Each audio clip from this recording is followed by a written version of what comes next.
Après des négociations longues et difficiles qui ont largement débordé du calendrier prévu, la COP27 s'est terminée en Égypte à Sharm el-Sheikh ce dimanche 20 novembre après avoir adopté un texte très disputé sur l'aide aux pays pauvres affectés par le changement climatique, mais sans nouvelles ambitions toutefois pour la baisse des gaz à effet de serre. Et pour en parler, notre invité ce matin, vous le connaissez, vous connaissez sa voix, il est chroniqueur chez nous, c'est Jean-François Strouf, président de Judaïcal Réparons le Monde, spécialiste des questions climatiques. Bonjour Jean-François.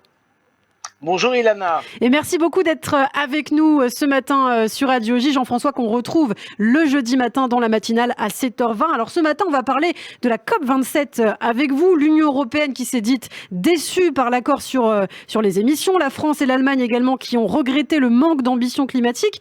Jean-François, qu'est-ce que vous attendiez, vous, de cette conférence? Et est-ce que vous êtes du même avis que l'Union européenne? Est-ce que vous êtes déçu? Je suis peut-être même beaucoup plus déçu que l'Union européenne parce que les enjeux qui ont été abordés sont simplement une petite partie des enjeux climatiques planétaires.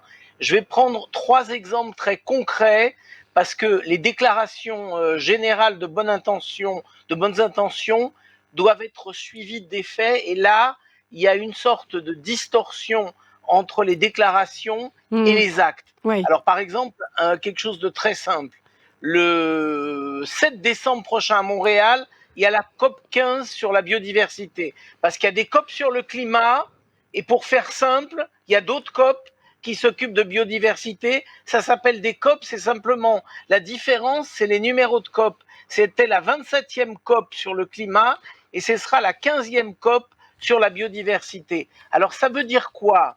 L'une des avancées majeures de cette COP 27, c'est le retour, à mon sens, c'est le retour du Brésil, qui est le poumon, l'un des poumons les plus importants de la planète, et le poumon, c'est la forêt amazonienne.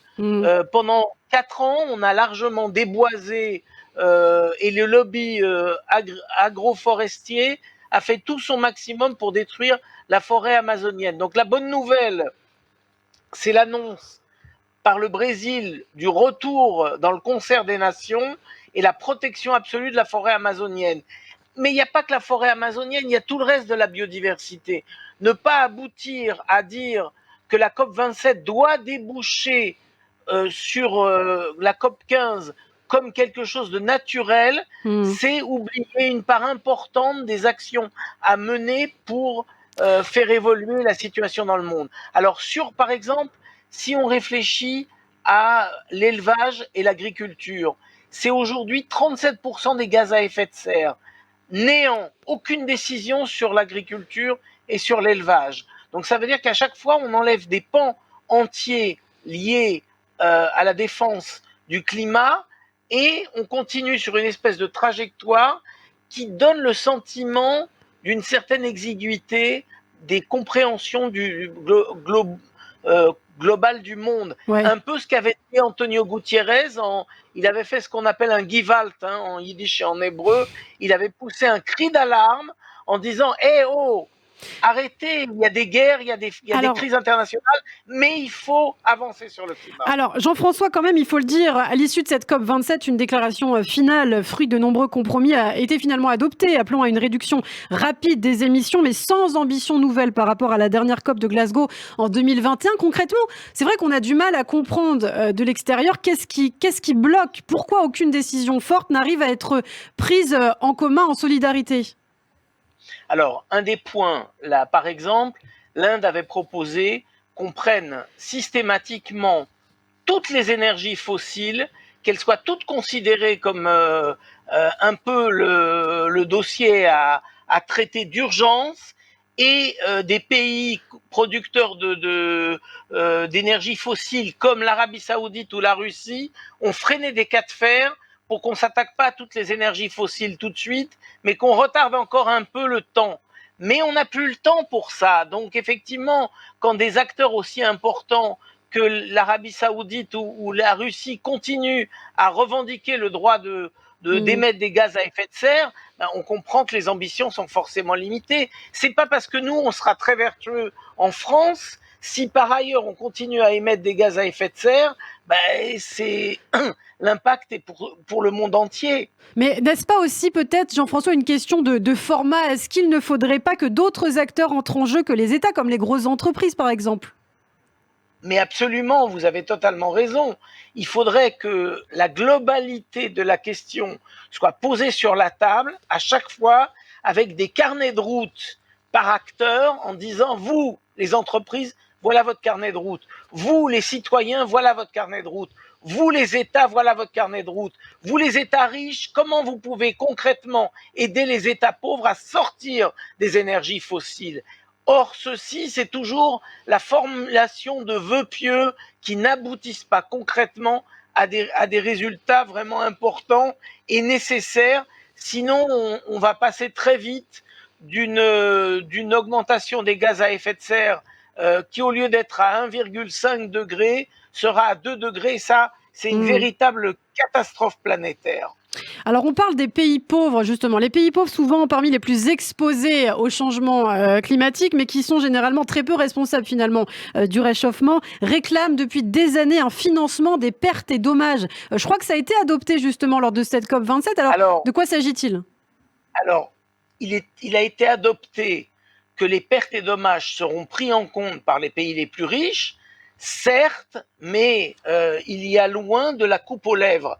C'est-à-dire que très concrètement, le mécanisme financier n'a pas été suffisamment précisé. Et quand il y a flou, ça pose un problème parce que des États vont différer. Il n'y a pas d'échéancier financier qui dirait à telle date, tel et tel État paye telle et telle somme à tel pays. Et tant que ce ne sera pas fixé, et c'était un petit peu l'idée que toutes les conférences des parties, les COP, soient liées pour que les travaux se poursuivent et ce qui n'avait pas été précisé dans la COP 27 soit précisé lors de la COP 15. Or, la Chine, qui est le pays qui préside la COP 15 et qui se déroulera à Montréal, mais le président, c'est la Chine, et la Chine n'a pas envoyé, par exemple, de lettre d'invitation au chef d'État. Donc, on va avoir une COP 15 sans tête. Il y aura des seconds couteaux, des gens moins importants. Donc, on s'attend à ce que le 7 décembre à Montréal, ce soit un bid total sur les questions de biodiversité. Alors c'est intéressant, Jean-François, vous parlez de la Chine. Il faut le dire, cette COP27 a été percutée également par des tensions géopolitiques très, très graves. C'est l'une des principales différences aussi par rapport peut-être à la COP26 l'an dernier à Glasgow, puisqu'on le rappelle, la guerre en Ukraine a éclaté cette année en février. C'est quelque chose qui a été pris en compte. Je parlais de la Chine, qui dans un contexte d'inflation des prix des carburants soutient sans ambiguïté sa production de charbon afin de renforcer sa sécurité énergétique. Tout ce dossier énergétique a également été mis sur la table lors de cette COP27. Alors, mis sur la table, mais pas suffisamment traité. C'est-à-dire que à partir du moment où on ne comprend pas que tous les objectifs qui étaient fixés pour l'année 2050, le délai, le deadline n'a pas été avancé, eh bien, on est sur des trajectoires trop longues par rapport aux besoins absolus de cesser les choses rapidement.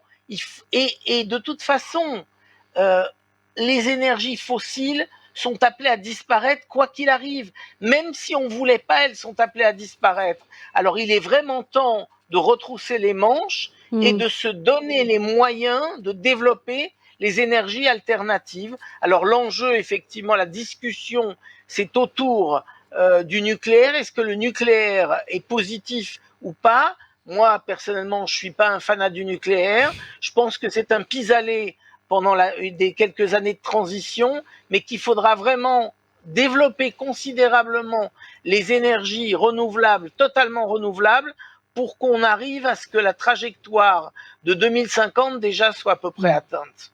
Eh bien, Jean-François, merci beaucoup. Alors peut-être une dernière question. Je voulais quand même avoir votre avis puisqu'on l'a vu dans l'actualité très récemment. Qu'est-ce que vous pensez des actes de désobéissance civile qui se multiplient de plus en plus? On a vu notamment ces militants écologistes asperger des œuvres d'art, de nourriture, de soupe notamment. Qu'est-ce que vous en pensez puisqu'on disait que toute la société devait être mise en mouvement? Est-ce que pour vous, ce sont des actes crédibles et qui favorisent la cause environnementale?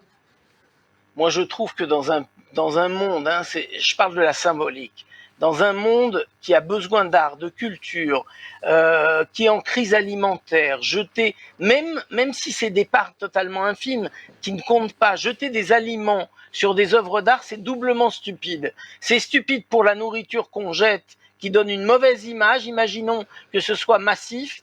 Et les œuvres d'art ne doivent jamais être mises en cause. Elles sont un moyen aussi d'élever l'âme et l'éthique du public.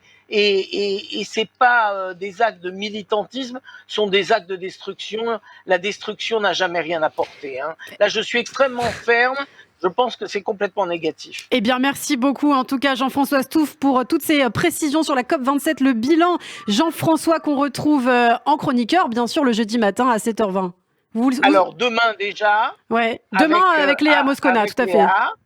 Et nous, Ilana, on abordera jeudi matin Israël et la COP27. Pour changer. Merci beaucoup, Jean-François. On se retrouve cette semaine sur Radio J.